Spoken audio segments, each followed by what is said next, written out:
Netanyahu के दफ्तर को निशाना बनाया गया है, यह दावा किया है ईरानी पासदारान इनकलाब ने। लेकिन इसके साथ साथ मेरे पाकिस्तानियों, एक और डेवलपमेंट जो है वो सामने आ रही है। इजराइल के प्रधानमंत्री बेंजामिन नेतन्याहू ने वो ऐलान किया जिसने अमेरिका से लेकर पाकिस्तान को हिलाकर रख दिया था और दुनिया चौंक गई। एक बेंजामिन नेतन्याहू का इंटरव्यू है, उसमें उन्होंने बोला है कि मिलिटेंट इस्लामिक रिजीम दुनिया के लिए बहुत बड़ा खतरा है। अब इसमें सबसे पहले पे है ईरान, दूसरे पे है पाकिस्तान। और नेतन्याहू ने कल की बात है या परसों की, उसने एक इंटरव्यू में कहा है कि ईरान सबसे बड़ा ये है और उसके बाद पाकिस्तान है। कहता है कि दोनों शैतान, उसने लफ्ज इस्तेमाल किए हैं इस तरह के लोग। ईरान के बाद अब कहा यह जा रहा है कि इजराइल का अगला निशाना पाकिस्तान का एटमी प्रोग्राम ही होगा। और जब ईरान पे कब्जा कर लिया जाएगा या ईरान के अंदर रजीम तब्दील करके सब कंट्रोल हो जाएगा, तो उसके बाद पाकिस्तान की बारी आएगी। तो द क्वेश्चन इज कि टारगेट पे हम भी हैं, रेडार पे हम भी हैं। As long as we are nuclear, we are on the radar. और नेतन्याहू कहां है ये किसी को नहीं पता। कोई कहता है जर्मनी में है, कोई कहता है ग्रीस में है, कोई किधर की बात कर रहा है। लेकिन और ये जो अमेरिका है ना, जिसको हम कहते हैं दोस्त, ये अपने बाप का भी दोस्त नहीं है, ये अपने मुल्क का दोस्त नहीं है, तो हमारा कहां से दोस्त होगा। ये महादेव ने मेरी बात 2 घंटे पे सुन ली। सुबह मैंने वीडियो बनाया कि अब अगला टारगेट होगा पाकिस्तान। ये मैंने सुबह बोला था आपको, और आप सोच के देखिए कि अभी तो मैंने बोला है और महादेव ने मेरी बात सुनकर इंप्लीमेंट भी कर दिया। सॉरी, मैं इसको लगाना भूल गया था।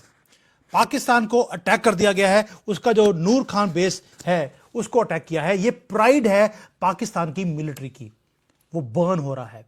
और जो फोर्ट्रेस था उसको ब्रीच कर दिया गया। कोई सुपर पावर नहीं, कोई हाईटेक स्टेल्थ बॉम्बर नहीं, एक आर्म्ड कामिकाजी ड्रोन्स हैं जो अफगानिस्तान से चलते हैं। अफगानिस्तान के पास कामिकाजी ड्रोन कब आ गए? अभी मैंने को 2 दिन पहले बताया था कि अफगान के लोग मुझे मिले थे, वो मुझे बोल रहे थे कि यार मोदी जी को बोलो कोई ठूम ठां करने वाला कोई हमें हथियार दे दे, बाकी काम हम कर देंगे, आपको कुछ भी पाकिस्तान के खिलाफ करने की जरूरत नहीं है। मैंने तो वीडियो में सिर्फ उनका जो फरमान था वो मोदी जी तक पहुंचाया है।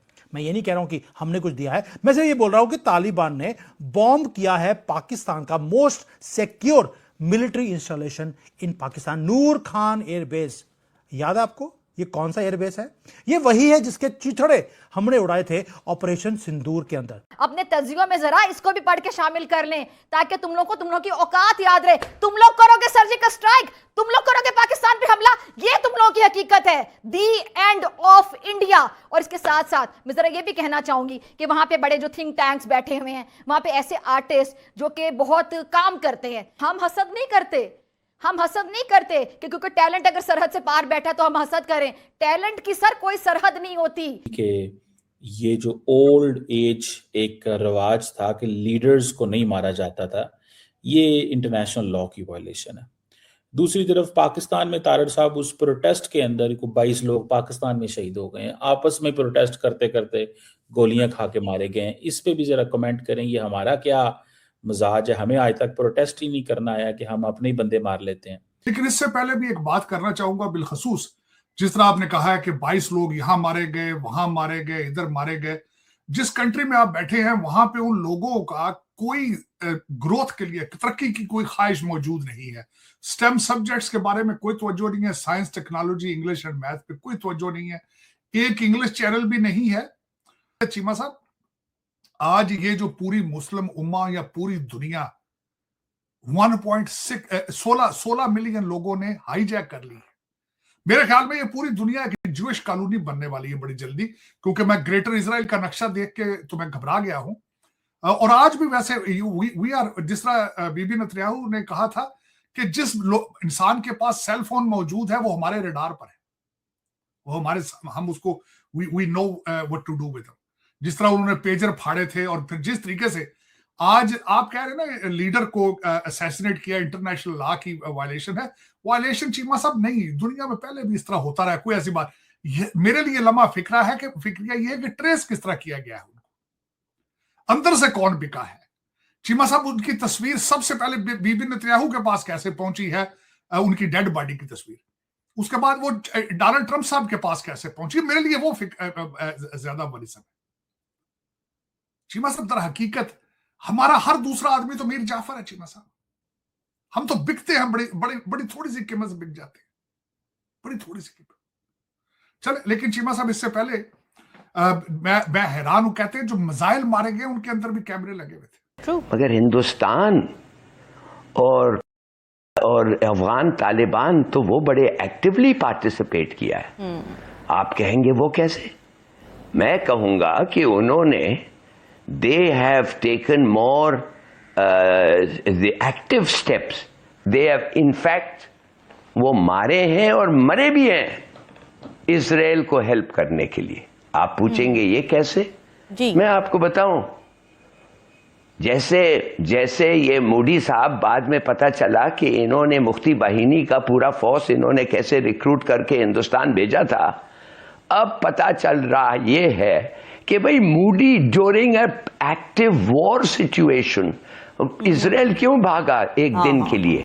न्यूक्लियर एसेट्स हैं, कमांड सेंटर है पाकिस्तान का, उसके अंदर हमने धज्जियां उड़ाई। पाकिस्तान ने मिलियंस और पिछले 10 महीने से अपनी जो पिछवाड़ा फट गया था उसको सीलने में लगे थे, desperately trying to rebuild it. उसके बाद जैसे ही उन्होंने रीबिल्ड करके उन्होंने बोला कि अब हमारे जो ये हैंगर्स हैं इनके पूरा का पूरा बेस डिस्ट्रॉय हो गया, उन्होंने बोला हमने ठीक कर लिया है, अपनी शेम जो था उसको हाइड करने की कोशिश कर रहे थे, तालिबान ने आकर उसी जगह पर उसको दोबारा से ब्लास्ट कर दिया। नमस्कार दोस्तों, जय हिंद। दोस्तों अभी एक ताज़ा खबर आ रहा है, जहां पर पाकिस्तानी अभी खुशी ही मना रहे थे कि ईरान ने इजराइल के पीएम नेतन्याहू को मार दिया। उसके बाद एक ताज़ा बयान जारी हुआ जहां पर बताया जा रहा है कि इजरायली पीएम नेतन्याहू ने कहा है कि ईरान का संपूर्ण खात्मा के बाद हम पाकिस्तान का नंबर लगाएंगे। और ये सुनने के बाद पूरे पाकिस्तान में मातम पसर गया और चीख चीख कर चिल्लाने लगे कि हम जिस अमेरिका का साथ दे रहे हैं, अमेरिका भी हमें अब बचाने नहीं आएगा, क्योंकि इजराइल ने एक बार डिसाइड कर लिया है कि हमारे परमाणु ठिकानों को वो नष्ट करके रहेगा और हमें छोड़ेगा नहीं।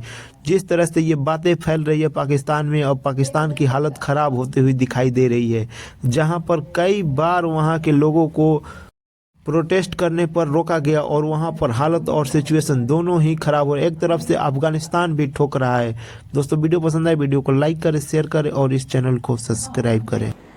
और अभी पता चल रहा है कि वो इजराइल इसलिए गया था कि नेतन्याहू ने उसे कहा था कि मेहरबानी से आप इजराइल जाएं,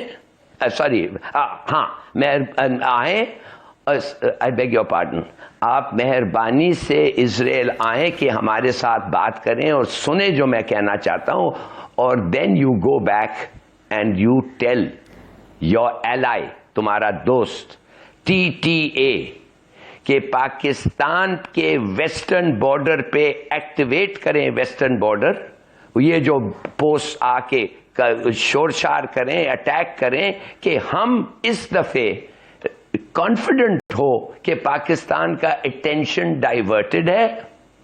और इससे पहले जैसे पाकिस्तान ने बकौल